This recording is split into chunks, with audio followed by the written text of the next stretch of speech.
Hi everybody, welcome to the Becky and Boca Show. On this show, I am going to let you watch me getting facial injectables from Dr. Janet Allenby. Now whether you're already doing aesthetic medicine, or you're thinking about it, or even if you think it's not right for you, which is perfectly fine, I think you are still going to find this show very interesting and very informative.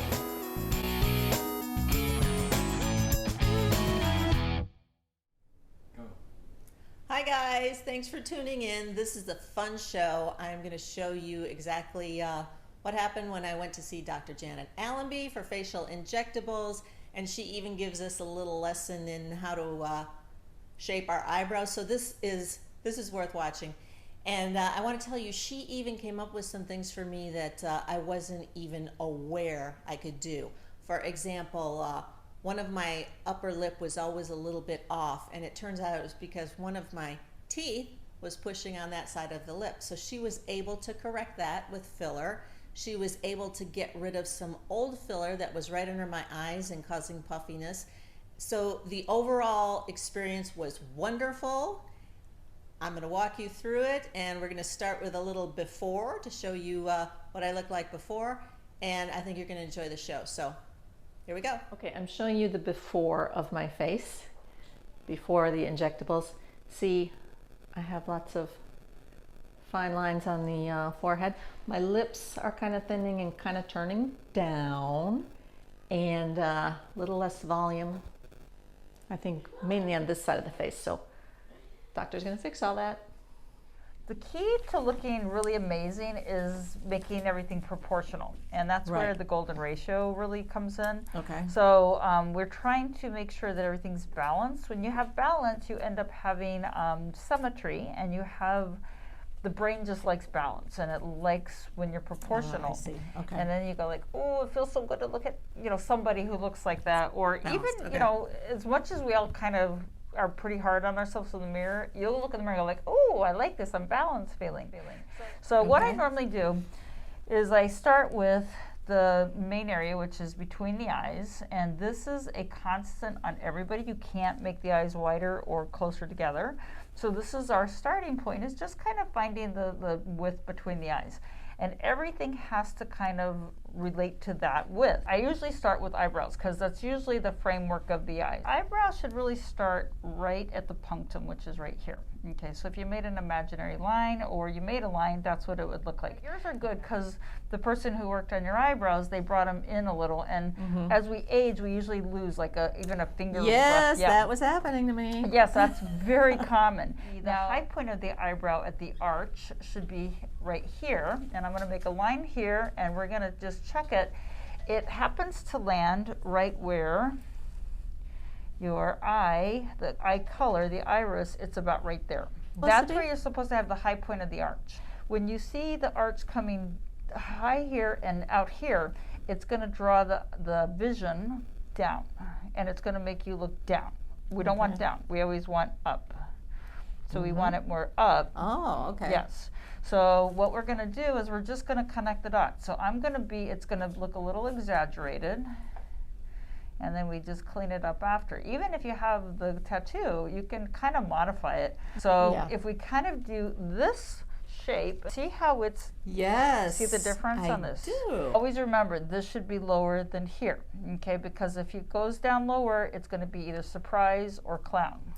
I know, we don't like that. People don't really realize how important eyebrows really are. So at the end of the day, I know, right? It's like, oh yeah. So that's one really cool, simple little trick. Like that. That's a freebie. It's 100% free to do at home and figure out how to get your eyebrows the right dimensions. We're gonna go ahead and just kind of keep checking different proportions.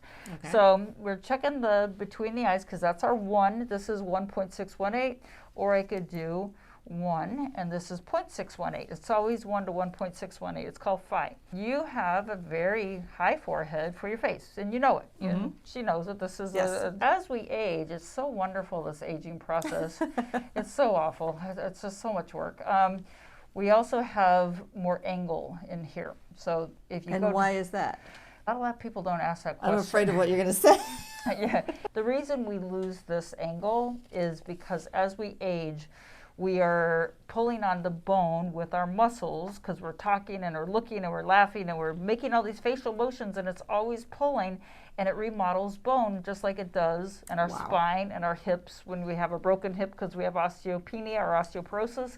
The same thing happens in the face. Our brain knows shape more than it knows wrinkles. So wrinkles are acceptable. Interesting. Shape is the key. Okay. You can fudge a lot of stuff, or you can make optical illusions really be your benefit. That's where makeup really comes in great. Okay, so this is fun. I hope you're having fun. Yes, I'm learning a lot. It is cool stuff. Let me just check your middle here. This is perfect. She's perfect. Lips are beautiful. The width right here, perfect. Chin is perfect. Not super defined here. Like we could make a little more chin augmentation here, just a teeny little more boof, a little more. And then you could look in the mirror with me on this. So if we even do it a little, it just kind of makes that little more heart-shaped face that we're all looking for.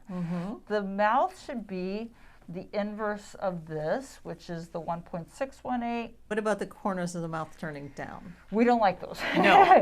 And the reason that's happening is usually because of something out here. Okay. Okay, so when you go, oh, if I just did a little this, it helps. So what we do is we try here first. If it doesn't take enough, then we just put it directly there. So if I just did here and I didn't do here, you may look too big in the front. And, we know that look because it's all over the world. Exactly. But when you put it back here, all of a sudden, we can put it there. It's kind of like if you do here, then you can do there. If you do here and you don't do here, it's not as attractive. You have a perfect, beautiful nose, so we leave that alone. Sometimes we need to kind of correct for that. And you can correct a nose with filler, correct? Yeah, it's beautiful. It's beautiful. Now, on your jawline, you actually have a beautiful jawline. Let me just check you again here. Okay, I'm going to start back here. And I think we filled it in the past. That might have helped. I'm going to get you in when we're going to be, it's right at the angle here. This is perfect. Okay. Like, I think when I look at you, everything is proportional except for the forehead. So I think what I'm going to do on you today is I'm going to fix a little bit of the cheek up here to kind of lift first. I do feel like you're a little puffy here. And, you guys, I don't know if you realize, we get a filler in the cheek and it can shift over. So it could have been a cheek filler in the past and kind of got moved over there. Okay. And there's a little bit too much. Smile really hard for us. See, it kind of closes the eye down. And when you see that, it's usually just that it shifted over and it's kind of in that little pocket. So I'm going to bring it down ever so slightly. It needs to be a little flatter right there. Okay. We don't want it puffing out because it's making our eye look smaller. So we're going to shrink that down just a little. We're going to make a little more shape to the lips. They're just the normal aging. You're just seeing a little bit less of the lip there. Yeah. Our teeth really dictate what the lips look like. So if you see how you're a little higher on that one side. Yes. Okay. When you look at the teeth, you have a little more projection on your bone of your gum, and you have your eye tooth is a little more protuberant. Okay. So it's going to push all this out more. So that's why this side kind of has a little bit more of a flattening. Wow. It's the same with the teeth. This is why I'm a huge one, like get Invisalign if you need it, whatever you need. And the bottom lip is actually usually pretty good, even if you have a little bit something off. It's the upper lip that really shows the changes of the mouth. Okay, one of the things I think I'm going to do also is I'm going to add a little bit in the eyebrows just to give you the shape that it looks like. Okay. Because it's kind of, they're flattening out. Part of the aging process is they kind of flatten out. And we're going to give you a flattening out going on in my face. We lose the 3 dimension. We really do. I know. We turn into like these flat pancake faces, or worse, everything's right down here. Okay, so we're going to go ahead and get you rolling here. Okay. I normally start with cheeks, and that's because it's kind of a central spot. And I think I'm actually going to start with the shrinky dinky. We're going to shrink a little first. It takes a few minutes for the shrink to happen. So I kind of want to get that like going first. So we're using a vein finder so I don't hit a vein. Okay, and I'm just making a little teeny opening. And I don't do very much of the dissolvey stuff just because we want to keep a lot of the stuff. We don't want to shrink too much. We just want to kind of modify it a little bit. We just want everything looking clean. So how are you shrinking it? I'm using hyaluronidase. It's an enzyme that dissolves the hyaluronic acid. Okay. You heard it there, a little squish, squish. I think it's a good magic eraser There's no shame in modifying this a little bit because it's just the face. We'll push it around a little bit. We sleep on our faces. I do. You know, well, we think about it. Oh, wow, this is already looking better when you smile. This is crazy. What happens is, think of our heads like a bowling ball, and you're laying on it all night, smushing it. All the product here just got smushed right over there. Oh, yeah. So smile big. Okay, now see how it's not doing this business. So it's not seeing as much pillowing, and it's making your eye more open looking. Yep. Yeah. You got a little baby bit right here. I'm going to still hit, and I'm going to go to the other side. The great part about this product is that it shrinks things fast. It's like, oh, right down, and then we're able to kind of get a real feel of what's going on with the face once we kind of get rid of some of the stuff that is not really where we want it. And I'm going to give you a peek at this. This looks gorgeous. Okay. It de-ages you a lot, actually. Oh, yes. Wow. Right? I know. Look, that makes a huge difference. I know. And all I've done is shrunk. I didn't even really know what you were talking about. I know. You were like, what are you? I'm like, I don't see anything. Exactly. Okay. But that's normal. Yeah. This is normal. Looking at it. This is my job to know this stuff. This cheek, and this may be the side that you sleep on, looked a little flatter than that cheek. There's a lot more smile big. There's a lot more in here. There's not so much here. So I'm going to go over here. Using my vein finder, make sure we don't hit anything. Makes a big difference having the vein finder. Now I am using Voluma. It is really awesome for exactly what we're trying to do, and that's actually to create some cheek shape, and it's pretty sturdy stuff. So it gives a nice, strong shape here. And I'm kind of, in my mind, I'm putting a little line, an imaginary line right here that I really don't want to go over. And I'm just adding a little bitty bit here. This will make your mid-face and your lower face thinner looking. So as we add more back here, everything looks smaller here. We go back to what we're doing is creating optical illusions. And I'm not doing a lot, I'm just giving you a little more shape and trying to kind of make you a little more symmetrical looking here. There we go. And I'm just redirecting. So no bruising because this is a cannula. So I'm putting it right here. If you sleep on it and push it there, I'll probably have to just dissolve it again later, that's all. I think we should always be starting with the lower lip personally, because the lower lip is kind of the dictator of what I can do with the upper lip. Okay, I'm going to show you the bottom lip. Oh, wow. So we always kind of start with the bottom and then work it off the bottom. Try to get this lip up a little more to match.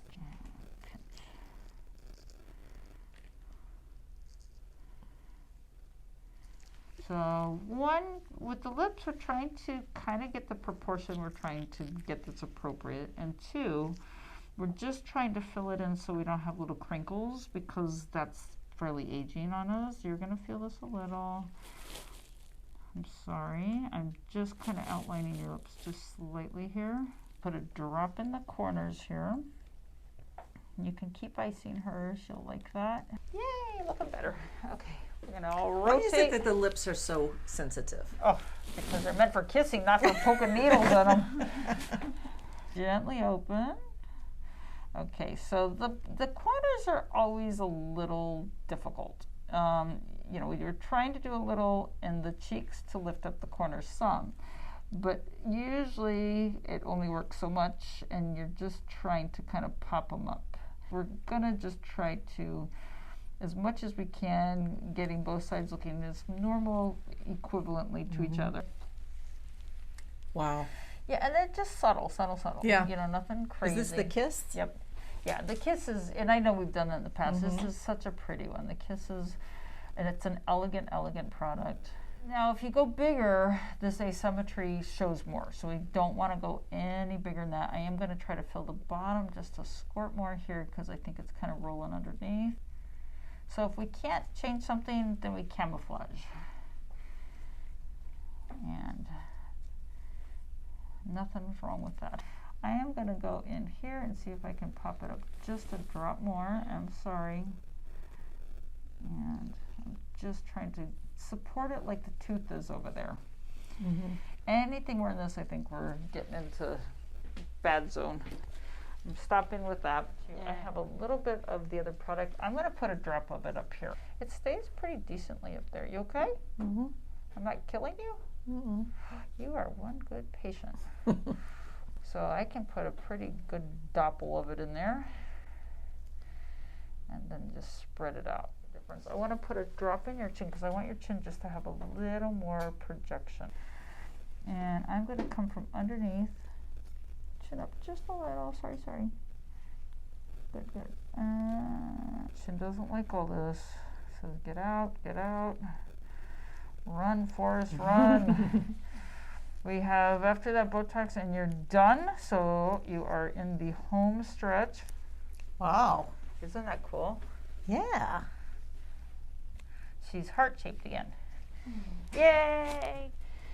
I am just using the cannula to add some shape. Like I was saying before, is when we lose the shape of the orbital rim, and I think we might have done this in the past on you, it really does impact the look of the face. And I am just basically giving the eyebrow a 3D version again. Beautiful. Well, actually, this is going pretty quick. I'll go ahead and do the other side. Ooh, is your left side your delicate side? I have my left side, I like dye. The right side, you could do anything. So I'm also kind of cheating your eyebrow a little bit. I'm not taking it all the way over because I don't want to exaggerate the turn down of the tattoo. I want to kind of get it a little more central looking and keep the shape. Okay, take a peek. Worth it. It actually is. Oh, wow. Yes. Wow. It's pretty cool, right? That makes a big difference. It does. It's a pretty look. Usually I just layer a little more in there. I'm going to lay you back and do your Botox, and that's easy schmeezy, and you are done. Okay, so this is the Botox? Yep, and this is the easy one. This is spa time. Flash it for me, and thank you. Okay, just hang off. When I do the eyes, let's use that. And we are just hitting everything. We're given the full Monty, so you don't have to do this in a while again. I think you're not having a lot of motion going on here. And you're doing beautiful. Turn. Okay, let's get out here, please. And I'm going to get the little bit and see if I can get a little lift on the end of your brow. If I can get that up, it'll help us also with that little downturn guy. You have a since you have a high forehead, I always try to make sure I get really high up because sometimes there's leftover junkety junk up there, and it's like, oh, alrighty, we're done. You did it. All right. Are you okay? I'm fine. Oh. Allie, no, she's feeling your pain. She goes, this end. I know. And that's it. Okay. So here I am about a week later, and you can see the fine lines in the forehead and around the eyes are gone. Underneath the eyes, that area has been flattened out, so that looks better. The upper lip now is even and a little more full. The bottom lip has been filled as well. And my favorite part are the cheeks. And I love what she did to the bottom of my chin. Okay, everybody, thanks for joining me on this episode of the Becky and Boga Show, where I let you watch me get facial injectables from Dr. Janet Allenby. I am extremely happy with her work. I feel great, and I think that's what it's all about. I think the pandemic proved that to us because all through the lockdown, people were still getting their cosmetic injectables, and I think that shows us that it's more about how we feel about ourselves. It's more about that than what people think about us. So thanks for joining me, and I'll see you next week. I think I'm going to get down there on that beach now. Bye-bye.